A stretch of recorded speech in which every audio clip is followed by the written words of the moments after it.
क्या आपके भी मोगरे के फ्लावर से खुशबू नहीं आती है या अभी तक फ्लावरिंग नहीं हो रही है? तो इस एक चीज़ की मदद से आप अपने मोगरे के पौधे पर ज़्यादा से ज़्यादा फूल ले सकते हैं।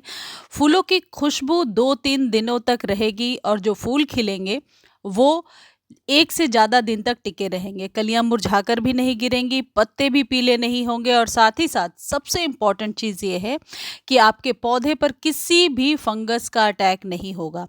इस चीज़ को देने से आप अपने पौधे को हमेशा के लिए स्वस्थ रख सकते हैं। पौधे की जो स्टेम है वो भी मोटी होगी। देखिए ये मेरे मोगरे का पौधा है, जहाँ-जहाँ से कट किया था वहाँ से आप देख रहे हैं नई कलियाँ बन रही हैं। आज आपको ये भी बताऊँगी कि किस तरीके से सॉफ्ट प्रूनिंग करनी है मोगरे पर और पिंचिंग किस तरीके से करनी है। ये जो मेरे मोगरे का पौधा है ये काफ़ी लंबा सा हो गया है। तो यदि मोगरे का पौधा ज़्यादा लंबा होगा तो फिर वो देखने में बहुत खूबसूरत नहीं लगता है यदि आप कंटेनर गार्डनिंग कर रहे हैं। मोगरे को एक शेप में रखिए और इसे आप हल्का कट करते रहिए। हल्की जो प्रूनिंग है वो मोगरे की साल में कभी भी हो सकती है। लेकिन यदि आप मोगरे को बहुत ज़्यादा शेप देना चाहते हैं, डीप प्रूनिंग करना चाहते हैं तो उसके लिए आपको रेनी सीज़न में या फ़ेब के मंथ में करना सही रहता है। मेरे मोगरे के पौधे में बहुत भर-भर के कलियाँ आ रही हैं और यदि आपके मोगरे के पौधे में भी आ रही हैं, तो आपको सबसे पहले ये करना होगा कि जब ये कली सूखने लगेगी, सूख कर के गिर जाएगी, तो इसको आप कट लगाना बिल्कुल ना भूलें। यदि आप ऐसे ही छोड़ देंगे, तो फिर अगली इस ब्रांच पर तो कली नहीं बनेगी, लेकिन अगली ब्रांच पर जो कली आएगी, उसकी संख्या कम रहेगी।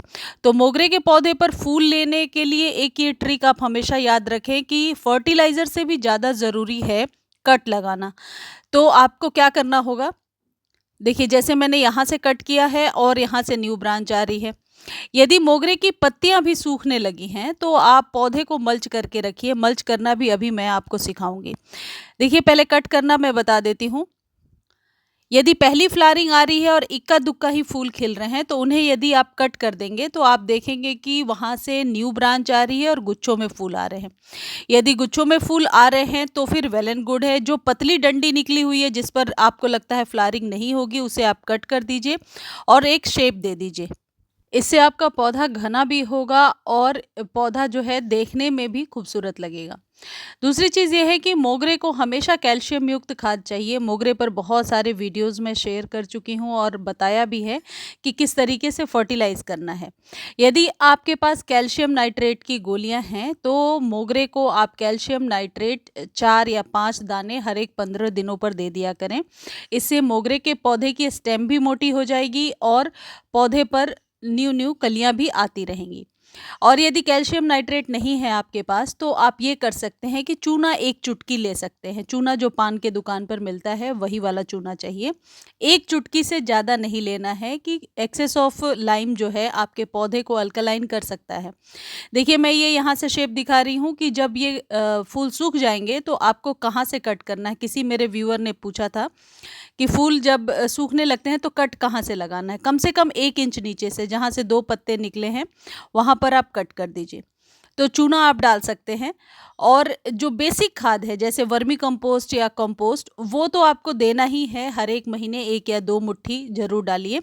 उससे पौधे की पत्तियाँ भी लश ग्रीन निकल कर के आएँगी और पौधे की जो मिट्टी है वो रीजेनरेट होती रहेगी। यानी कि यदि पुरानी मिट्टी में पौधा लगा हुआ है और आपने उसे खाली करके वापस से बहुत सारे पोषक तत्व नहीं दिए हैं, तो ऐसा करने से ये जो पत्तियाँ इस तरीके की सूख रही हैं, तो वर्मी कंपोस्ट की मदद से वो पत्तियाँ लश ग्रीन निकल कर के आएँगी।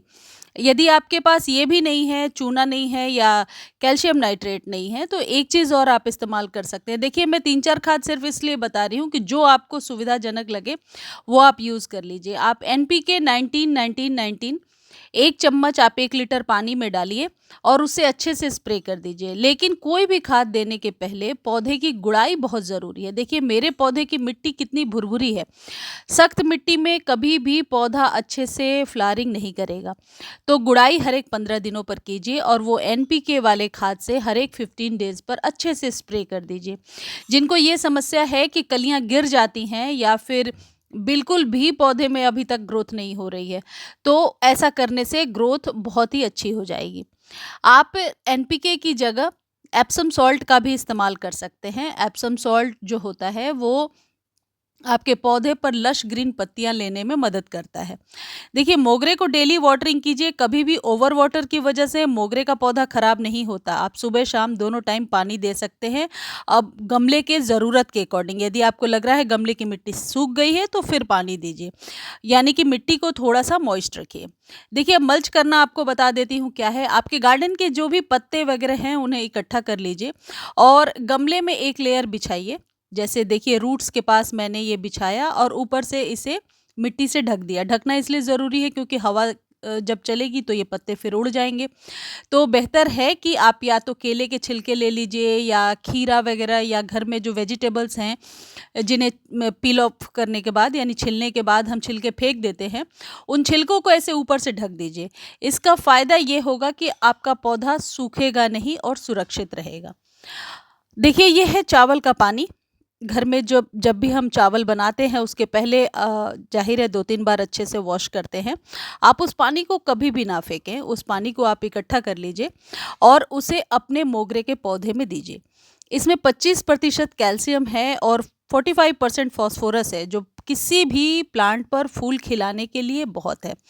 आयरन है 45% और जिंक है 11%, 41% पोटेशियम है। तो ये आपके पौधे में जो है कई तरह के विटामिन्स को भी देता है, जिससे कि पौधा हरा भरा होता है। साथ ही साथ जो वर्मीज आपके गमले में होते हैं उन्हें भी ये नेचुरली पोषक तत्व प्रदान करता है, जिससे गमले की मिट्टी बहुत ही ज़्यादा उपजाऊ हो जाती है।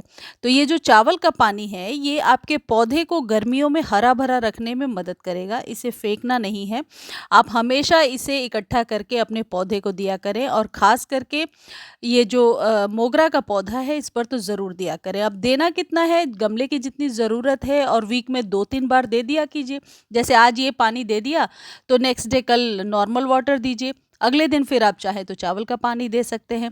इससे मिट्टी आप छू कर देखेंगे तो नेचुरली भुरभुरी हो जाएगी और इसके फ़ायदे बहुत हैं, कोई साइड इफ़ेक्ट नहीं है। एक बार आप इस्तेमाल कीजिए, फिर मुझे ज़रूर बताइए कि इसके क्या फ़ायदे आप ले पाए हैं।